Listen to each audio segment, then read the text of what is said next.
같이 우리에게 이 복음이라고 하는 것, 예수님께서 십자가에 왜 돌아가셨는가, 그 복음의 본질을 우리에게 말씀해 주시는 것이고, 그럼 우리가 어떻게 신앙생활을 할 것인가, 우리 성도들을 어떤 신앙의 길로 인도할 것인가라고 하는 신앙의 본질을 우리에게 말씀해 주고 있어요. 이 베데스다 연못가의 사건을 두고 있어. 그러므로 오늘 본문을 통해서 우리가 깨달아야 할 것이 무엇이냐면, 첫 번째로 예수를 믿는다라고 하는 것. 예수를 믿는다라고 하는 것은 율법의 방법을 포기하는 것입니다. 할렐루야. 아멘. 율법의 방법을 포기하는 것이, 이 사건은 예루살렘의 양문 곁에 있는 베데스다 연못가에서 일어났죠. 이 서울에 4대문이 있는 것과 마찬가지로 예루살렘에도 이 4개의 문이 있었어요. 4개의 문. 몇 개? 4개의 문. 몇 개? 4개의 문. 서쪽에는 망대문이 있었고요. 남쪽에는 흰놈 골짜기로 내려가는 쓰레기와 배설물을 버리는 분문이 있었어요. 분문. 그걸 우리나라 말로 얘기하면 뒷문? 네. 전문용어로 게 있었어요. 동쪽에는 실로암 샘으로 내려가는 샘문이 있었어요. 샘문. 그리고 북쪽에는 성전에 이르는 문으로 제물인 양과 소가 드나드는 양문이 있었어요. 오늘 본문에 나타나 있는 양문. 그러니까 제물들이 드나드는 곳이, 제물들이 드러나는 곳. 그래서 느헤미야 3장을 보면 느헤미야가 무너진 성벽을 재건할 때 가장 먼저 수축하기 시작한 것이 바로 북쪽에 있는 양문이었어요. 양문. 우리는 느헤미야가 양문을 먼저 수축했다라고 하는 사실에서 느헤미야가 우리에게 주는 중요한 교훈을 찾을 수가 있어요. 그것은 뭐냐면, 이스라엘 백성들이 바벨론 포로에서 이스라엘로 돌아와서 이 백성들의 신앙을 회복시키기 위해서 제일 먼저 회복되어야 될 것이 무엇이냐? 바로 예배가 회복이 되어야 된다고 하는 거예요. 예배가 회복이 되어야 된다. 예배가. 그러므로 혹시라도 우리 신앙의 문 가운데 무너져 내린 부분이 있다고 한다면, 우리의 삶 속에 어려운 부분들이 있다고 한다면, 그때마다 회복의 시작은 어디서부터 시작이 된다? 예배의 문에서 시작이 되는 거예요. 예배의 문에서. 예배의 문에서 이루어져야 된다고 하는 것이, 하나님 앞에서 삶의 질서를 잃어버리고 모든 것들이 다 무너지고 어디로 가야 방향을 알지 모를 때 제일 먼저 우리가 생명을 걸고 시작해야 되는 것은 바로 양문 수축이에요. 말씀을 가지고 양문을 수축하는 거예요. 양문을 수축하는 거예요. 다시 말해서 우리가 하나님 앞에서 예배를 회복하는 일부터 시작하면 얽힌 문제들이 모두 회복이 된다라고 하는 것이, 이 양문 바로 옆에는 바로 그 유명한 베데스다라고 하는 연못이 있었습니다. 이 베데스다는 히브리어로 은혜의 집이라고 하는 뜻이에요. 이 히브리어로 베트가 집이라고 하는 뜻이고 헤세드가 은혜라고 하는 뜻이에요. 그래서 베트와 헤세드가 합쳐서 베데스다, 은혜의 집이라고 하는 뜻을 갖게 되었어요. 그런데 이 오늘 본문에 보면 이 베데스다에는 한 가지 전설이 있었어요. 즉 모세 고인물이 소용돌이 칠 때 그 못에 제일 먼저 들어간 사람은 병이 낫는다라고 하는 것을. 누가 낫는다고요? 제일 먼저 들어간. 아멘이 나올지 모르겠는데 듣다 보면 제일 먼저 들어가는 사람이 병이 낫는다라고 하는 것이. 그래서 많은 사람들이 물이 소용돌이 치기만을 기다리고 있었어요. 그래서 오늘 본문 3절에 보니까 많은 병자와 소경과 절뚝발이 혈기 마른 자들이 목가에 모여 있었다고 말씀을 합니다. 그러니까 물이 소용돌이 치기만 하면 제일 먼저 들어가서 병을 고치겠다라고 하는 그 마음을 가지고 긴장된 모습으로 총소리가 울리기를 기다리고 있는 거예요. 행각에서 많은 병자들이 그곳에 서서 기다리고 있는 거예요. 그것이 바로 베데스다예요. 그런데 이 베데스다는 일종의 딜레마가 있고 모순이 있는 곳이에요. 뭐가 있다고요? 모순이 있어요. 모순. 여러분 한번 곰곰이 생각해 보시기를 바라요. 한번 생각해 보세요. 물이 움직일 때 제일 먼저 들어간 사람이 병이 났습니다. 그런데 물이 움직일 때 제일 먼저 들어가 있는 사람이 누구예요? 건강한 사람. 소경이에요? 건강한 사람이. 절뚝발이에요? 혈기 마른 자예요? 건강한 사람. 건강한 사람들이죠. 건강한 사람들이에요. 중환자는 제일 먼저 절대 들어갈 수가 없어요. 중환자는 제일 먼저 절대 들어갈 수가 없어요. 오히려 건강한 사람일수록 제일 먼저 들어갈 가능성이 큰 곳이 베데스다예요. 건강한 사람이 많은 병자들 가운데서 중병에 걸린 사람들, 암에 걸린 사람들, 일어나지 못하는 안진뱅이 같은 사람들은 목가에 전혀 들어가지 못했을 거예요. 반대로 간단한 병, 무좀에 걸린 사람들, 눈꺼풀 수술해서 후유증에 걸린 사람들, 귀 뚫다가 귀에 염증이 생긴 사람들, 그런 사람들이 먼저 들어갈 가능성이 훨씬 큰 곳이 이 얼마나 큰 모순이에요. 이 얼마나 큰 모순이에요. 꼭 필요한 사람들은 접근할 수가 없고 별로 절박하지 않은 사람, 들어가나 안 들어가나 똑같은 사람들, 그 사람들이 제일 먼저 들어갈 수 있는 그런 모순된 장소가 바로 베데스다였어요. 그러므로 베데스다는 치유의 장소이면서도 꼭 필요한 사람들은 절대로 치유될 수 없는 모순을 가지고 있는 그런 장소예요. 그러면 다시 한번 묻겠어요. 못에 들어가는 이유가 무엇이에요? 이유가 무엇이에요? 병이 낫기 위해서. 그죠? 병이 낫기 위해서예요. 그런데 어떻게 들어가야, 어떻게 못에 들어가야 병이 낫는 거예요? 제일 먼저. 그죠? 그러니까 건강해야 들어갈 수가 있는 거예요. 그죠? 건강해야 들어갈 수가 있는 거예요. 그런데 엄밀히 말하면 건강하면 들어갈 필요가 있어요? 없어요? 없어요. 이것이 베데스다의 딜레마예요. 베데스다의 딜레마. 사실 이 베데스다의 딜레마는 온 인류의 딜레마예요. 지금 하나님을 믿는다라고 하는 모든 사람들의 딜레마예요.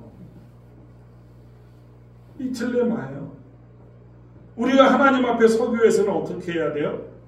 율법으로 순종해야 돼요. 믿습니까? 율법으로 순종을 해야 돼요. 그런데 그 율법대로 순종하기 위해서는 어떻게 해야 돼요? 우리가 영적으로 건강해야 돼요. 건강해야 돼요. 그리고 능력이 있어야 돼요.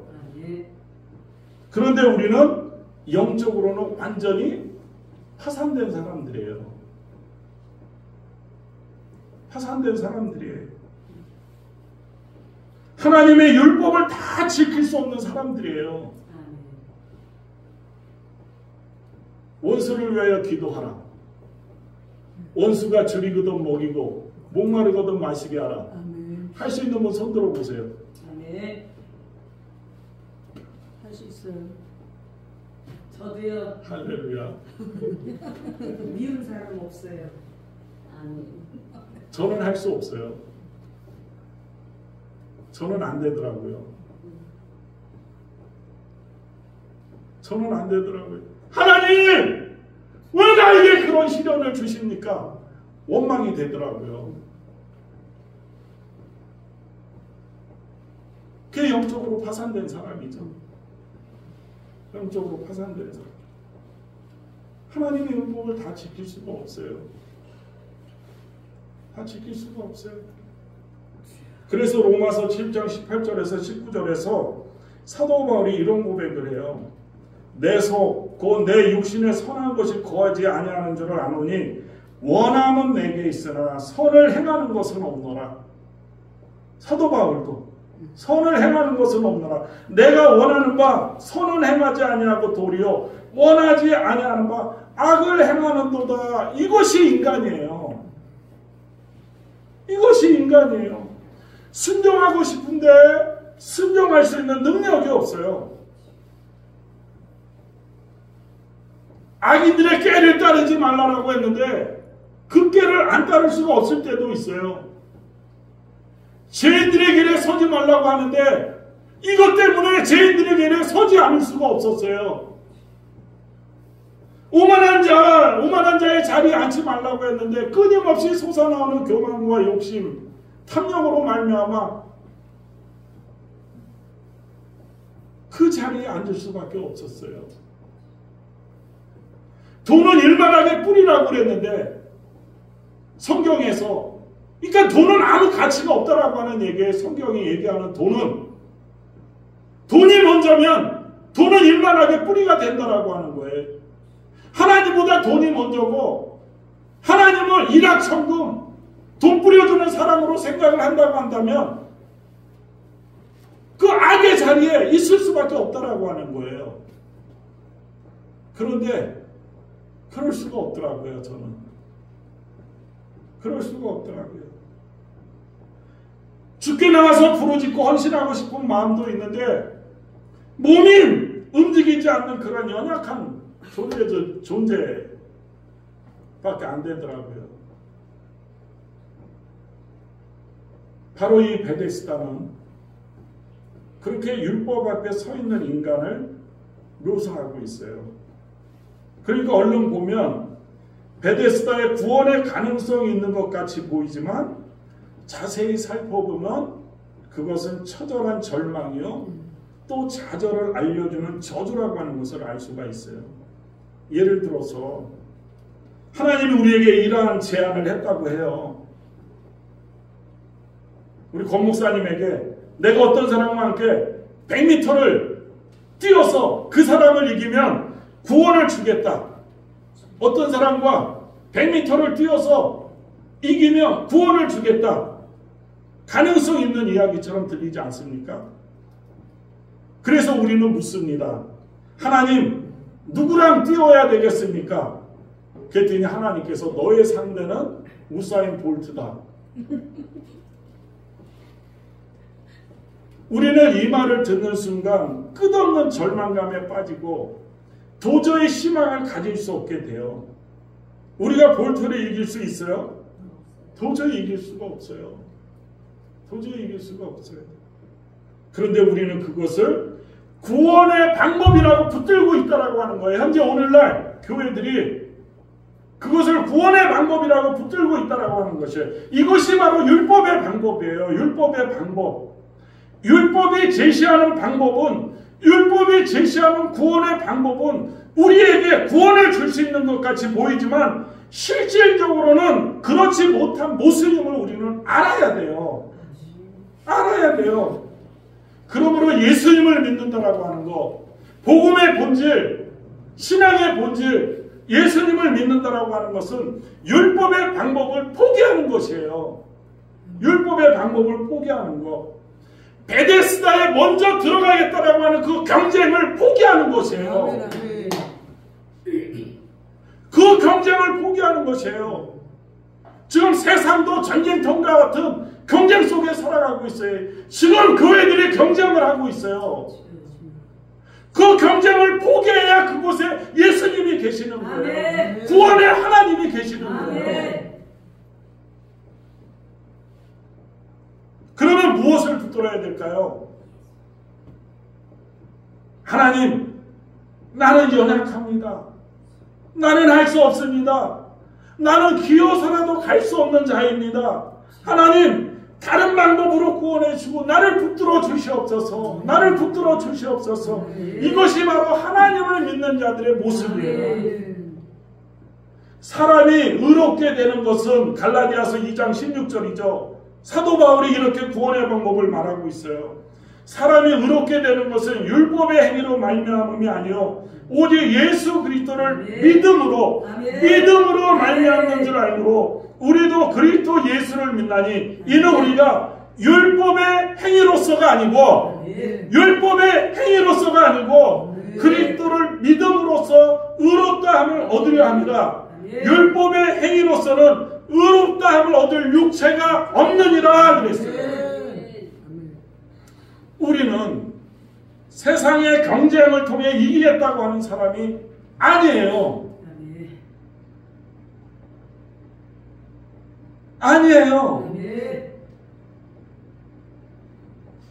세상 사람들의 방법을 통해서 주께 나아가겠다고 하는 사람들이 아니에요. 그러면 우리는 어떤 사람들이에요?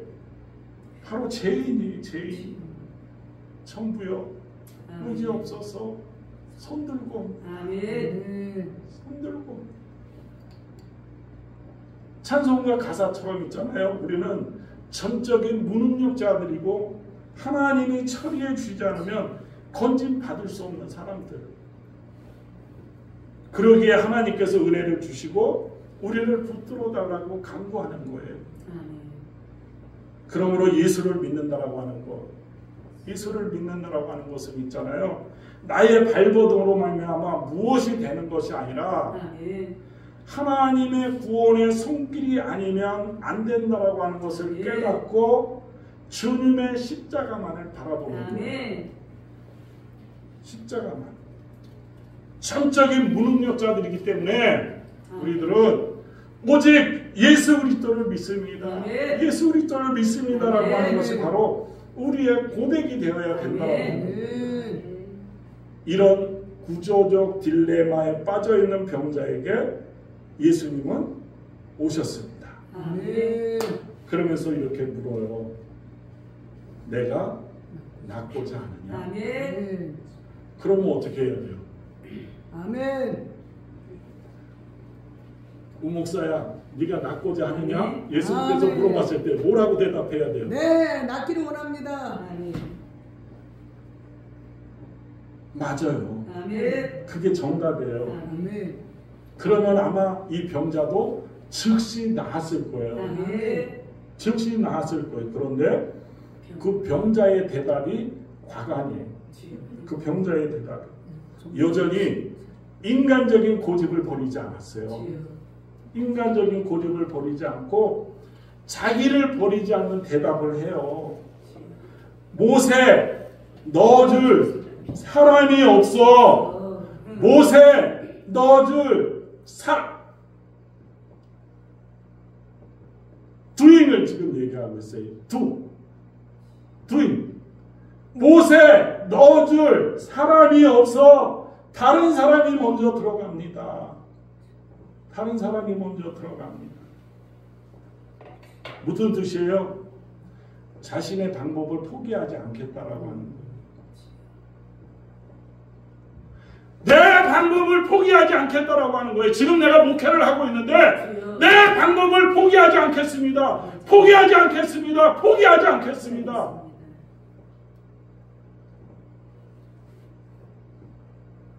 어떤 자기만의 이상이 있어. 꿈이 있어. 비전이 있어요.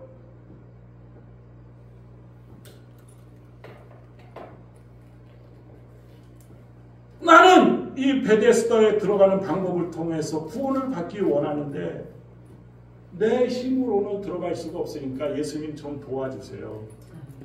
아멘이 아니죠.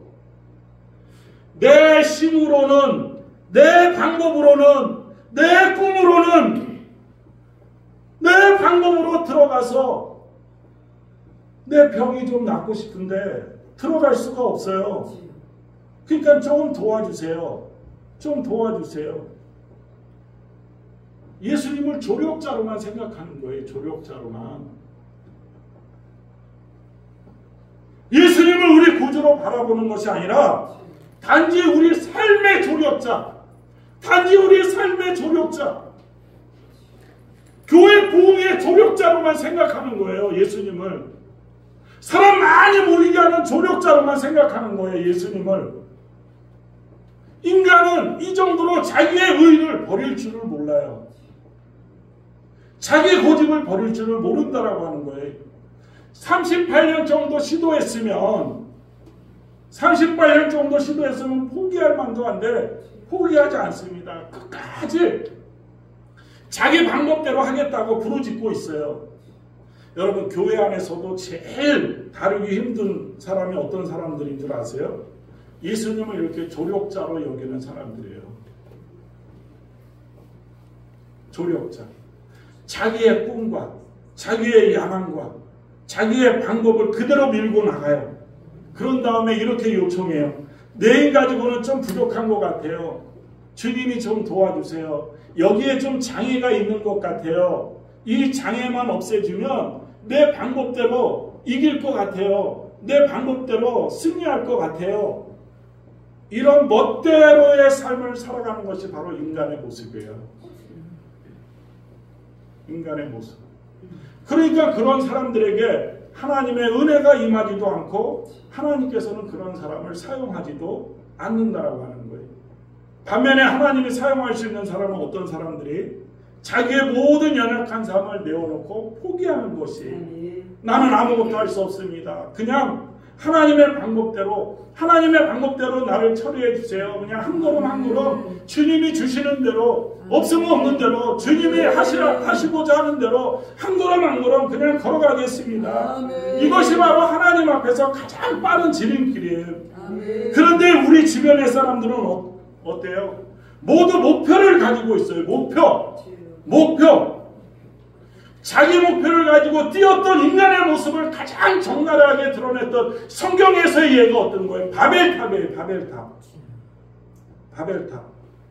바벨탑을 쌓는 사람들에게 얼마나 화려한 목표가 있었어요.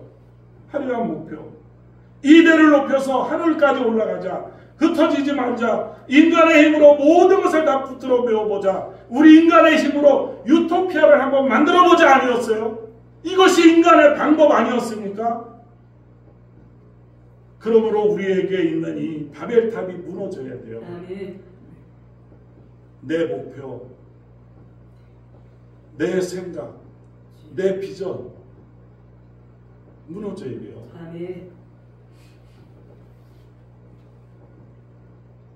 그리고 하나님 앞에서 내 뜻대로 마옵시고 하나님 아버지 뜻대로 하옵소서. 주님이 가르쳐 주신 기도 아닙니까?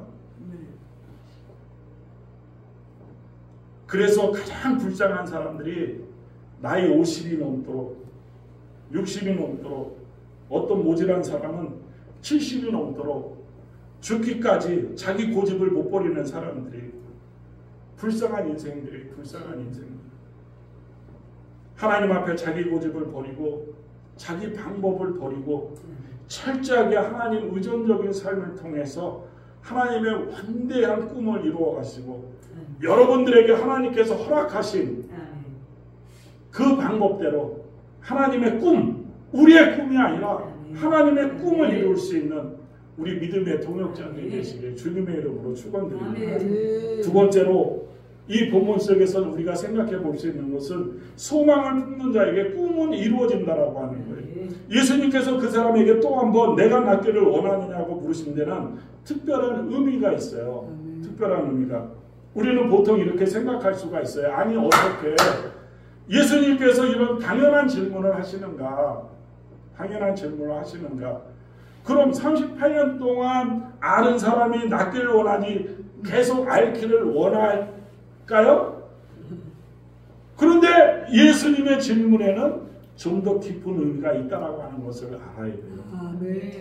사람이 여러분 38년 정도 병을 앓게 되면 자기 병이 나을 것이라고 하는 희망을 잃게 돼요.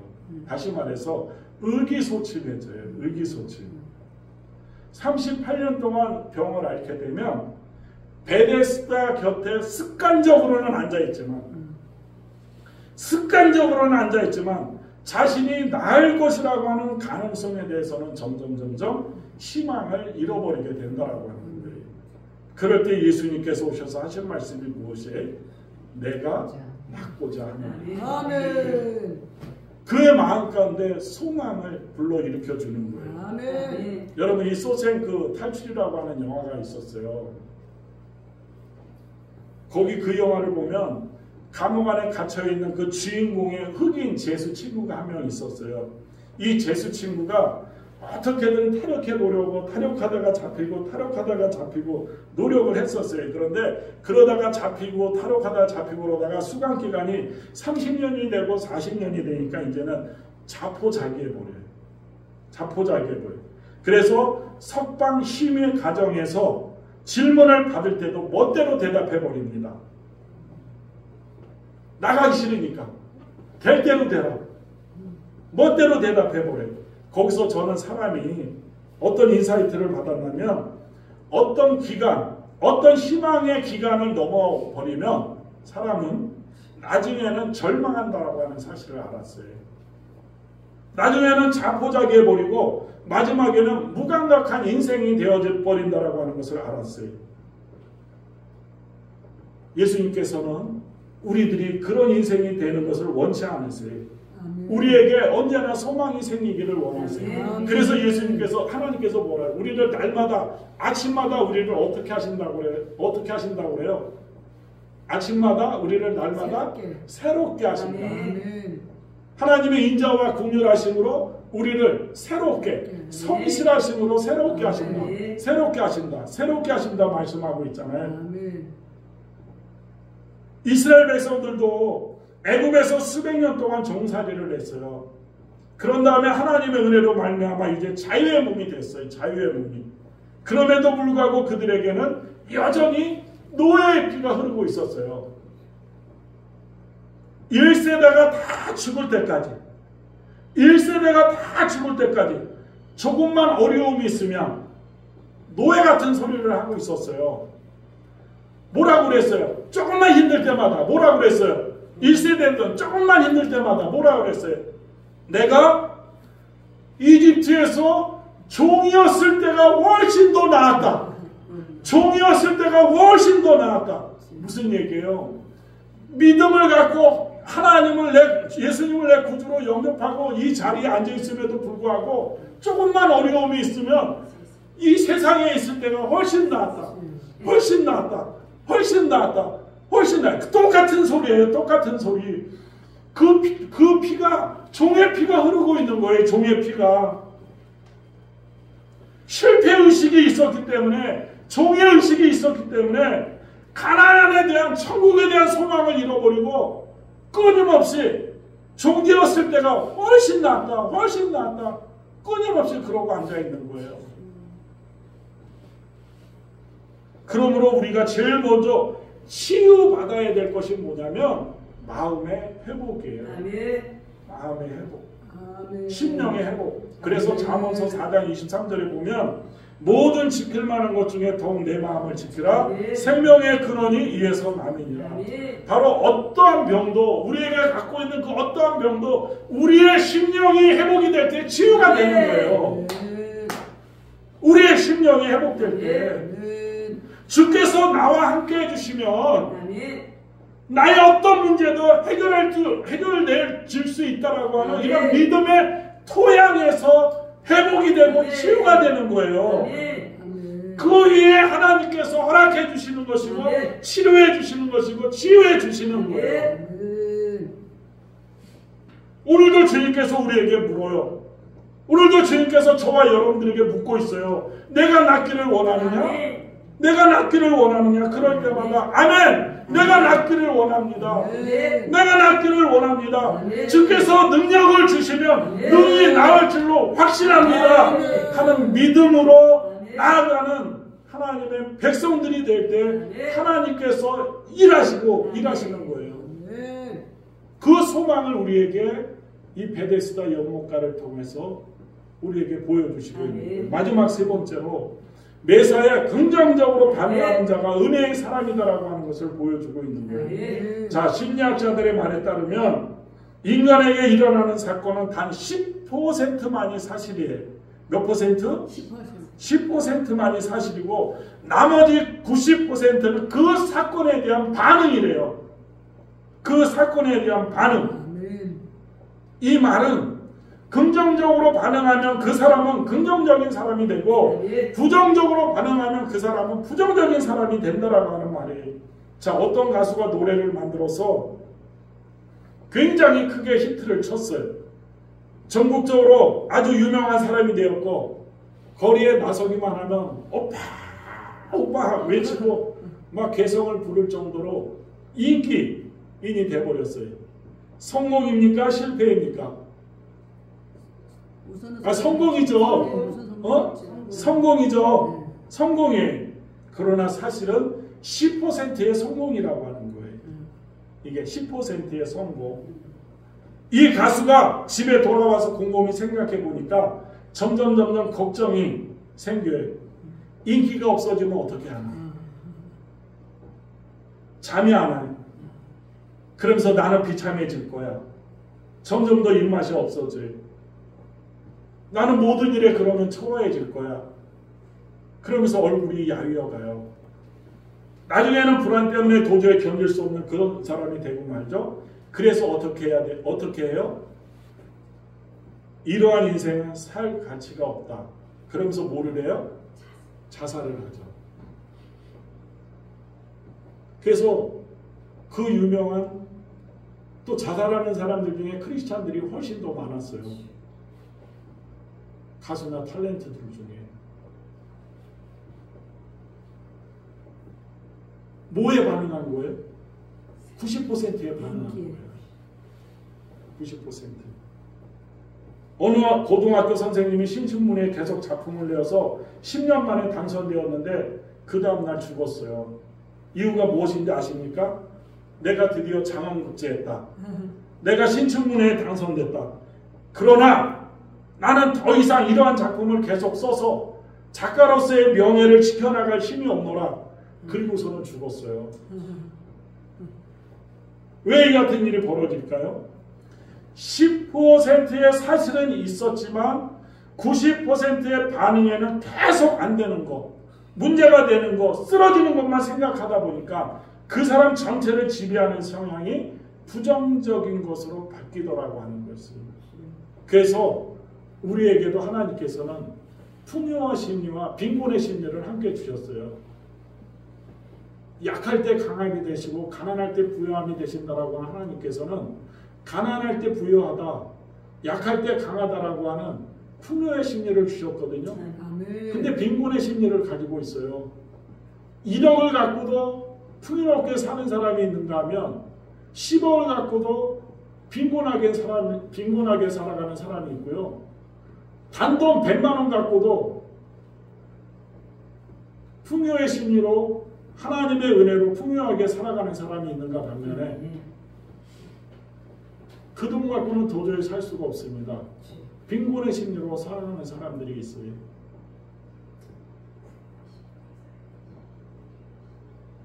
반면에 형제의 손에 의해서 노예로 팔려간 요셉은 어때요? 요셉이 노예로 팔려간다라고 하는 사실 자체는 10%의 실패예요. 10%의 실패. 그런데 우리가 보기에는 완전한 실패인 것 같아요.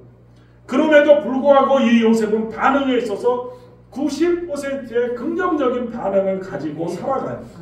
어느 순간에도 원망하지 않냐고 감사했어요. 천신만고 끝에 애굽의 총리가 되었어요. 흉년이 들어서 자신을 팔았던 형들이 찾아와요. 찾아와서 도와달라고 이야기를 할 때 철천지 원수를 만난 것 아닙니까? 이런 원수가 어디 있어요? 내가 형들 때문에 고생이 몇십 년인 줄 아느냐? 보통 같으면 불타는 복수시 때문에 보복했을지도 몰라요. 그런데 요셉의 반응은 어땠어요? 창세기 45장 5절에 보면 당신들이 나를 이곳에 팔았다고 해서 근심하지 마소서, 한탄하지 마소서.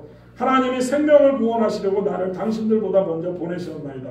원수로 생각하지 않았다라고 하는 거예요. 당신들이 판 것이 아니라 하나님이 나를 먼저 애굽에 보내셨을 뿐이다 라고 하는 얼마나 긍정적인 반응이에요. 결국 요셉의 이러한 태도, 자기 자신의 모든 어려움을 긍정적인 생각으로 모두 발산시킬 수 있는 자세 때문에 많은 열매를 거두면서 자기 가족들을 구원하는 하나님의 도구가 될 수가 있었어요. 아멘. 그러므로 우리 성도들에게 있어서 가장 중요한 것은 어떻게 반응하느냐는 거예요. 어떻게 반응하냐. 믿음은 태도라고 그랬어요. 믿음은 태도예요. 하나님의 말씀에 내가 어떻게 반응하느냐에 달려있는 거예요. 어떻게 반응할 것인가. 내 성공과 실패에 내가 어떻게 반응할 것인가. 거기에 달려있는 거예요. 그게 신앙의 본질이에요. 신앙의 본질. 어떤 농부가 쓴 돼지의 마음이라고 하는 제목의 시가 있어요. 이 시가 참 가슴에 와 닿는데 우리 목회자들이 가질 수 있는 거였으면 참 좋을 것 같아요. 돼지. 이 땅이라고 하는 것은 세상의 쓰레기와 쓸모없는 것들을 간직해서 그 다음에는 생명의 열매를 탄생시킨다. 더러운 것을 옥토로 바꾸어서 생명을 낳게 하는 것이 돼지의 마음이다. 더러운 것을 옥토로 만들어서 생명을 낳게 하는 것이 돼지의 마음이다 라고 이 돼지라고 하는 소설가가 얘기해요. 얼마나 대단해요. 실제로 땅속에 들어가는 것들이 어떤 것들이에요? 우리의 배설물들이잖아요. 더러운 것들이 들어가요. 어떻게 보면 이런 모든 것들이 땅속에 들어가서 다 썩어요. 그 썩는 것들을 통해서 무엇이 나와요? 생명이 나오죠. 열매가 나오죠. 이것이 돼지라고 하는 거예요. 돼지. 그러므로 우리 한 사람 한 사람이 영적인 돼지가 되어야 돼요. 영적인 돼지. 우리의 이 부정적인 것들이 미움과 질투와 모든 갈등이 우리 속에 다 들어갑니다. 그리고 난 다음에 우리 속에서 나올 때는 무엇으로 나와야 돼요? 꽃으로 나오고 열매로 나오고 나뭇가지로 나와야 돼요. 그럴 때 우리는 영적인 돼지의 마음을 가질 수가 있어요. 그러므로 하나님의 백성들은 어떠한 존재들이 이 영적인 넓은 돼지의 마음을 갖고 모든 쓰레기 것들이요 우리 속에다 들어와라. 우리 속에서 생명이 나온다라고 하는 것을 고백하는 존재가 되어야 된다라고 합니다. 하나님의 은혜로 모든 것이 회복될 수 있다라고 하는 믿음을 가지고 모든 것을 변화시킬 수 있는 우리 모두가 되었으면 좋겠습니다. 예수님께서도 베데스다 연못의 그 병자에게 외쳤어요. 일어나 내 자리를 들고 걸어가라. 아멘. 혈기 마른 자에게 일어설 수 있는 힘을 주셨고 자리를 들고 걸어갈 수 있는 능력을 주셨어요. 오직 하나님의 은혜만이 능력이라고 하는 것을 기억하시기를 바랍니다. 우리 힘으로는, 우리의 방법으로는, 우리의 목표로는, 우리의 꿈으로는 세상을 이길 수가 없습니다. 그러나 전능하신 하나님의 능력을 믿고 반응할 때 우리 속에서는 그분의 능력이 분출이 되고 그 분출이 되어야만 화산이 폭발하듯 나와서 이 권세의 분출이 있어야만 이 세상을 사망 권세가 공진 권세가 사로잡혀 있는 이 권세를 이길 수가 있어요. 아멘. 그러므로 우리 살아가는 여러분 이 베데스다 기적에서 볼 수 있듯이 세상 사람들은 물속에 빨리 들어가겠다고 발버둥치고 있어요. 경쟁 속에 빨리 들어가겠다고 발버둥치고 있어요. 하나님 의존적이고 영생의 소망을 품고 절대적인 하나님의 손에 반응하는 것이 아니라 이리저리 뭔가 내가 고쳐보겠다라고 하는 그 신념으로 이리저리 쫓아다니면서 그런 것들을 이용해서 뭐 치유 집회다 은사 집회다 하면서 하나님은 온데간데 없이 바벨탑만을 쌓고 있어요. 그러므로 우리 우리들은 빨리 들어가겠다라고 하는 싸움이 아니라 지금도 능력 되신 예수님께 모든 걸 의탁하고 그분께서 그 자리에서 들고 일어나라고 말씀하신 그 사실을 붙들고 그리고 있는 자리에서 베데스다가 아니라 예수 안에서 생명을 얻고 예수 안에서 치유함을 얻고 예수 안에서 능력을 받아서 우리에게 주신 그 포지션에서 나의 사명을 감당할 수 있는 저와 여러분들이 되시길 주님의 이름으로 축원드립니다. 기도하겠습니다. 주님 감사합니다. 예수를 믿는다라고 하는 것 율법의 방법을 포기하는 것이라고 말씀했습니다. 우리의 방법을 포기하고 오직 하나님의 얼굴만 구하기를 원합니다. 그것이 예수님을 믿는다라고 하는 증거입니다. 소망을 품는 자에게 꿈이 이루어진다고 말씀하신 주님, 우리가 갖고 있는 이 좌절감이나 노예의식, 실패의식만큼 무서운 것이 없습니다. 승리하는 것을 바라지는 않으며 승리할 수가 없습니다. 먼저 우리 마음이 회복을 얻어 능력을 이룰 수 있게 하여 주옵소서. 그러므로 10%의 사실에 굴복하는 인생이 아니라 90%에 반응하는 긍정적인 인생을 살아가는 삶을 통해서 예수 안에서 치유함을 얻고 하나님의 거룩한 자녀들로 이 땅에서도 단단하게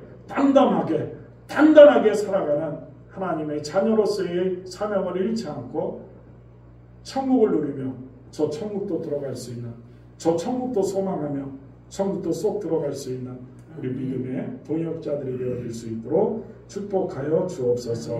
감사드리며 예수님의 이름으로 기도합니다. 아멘.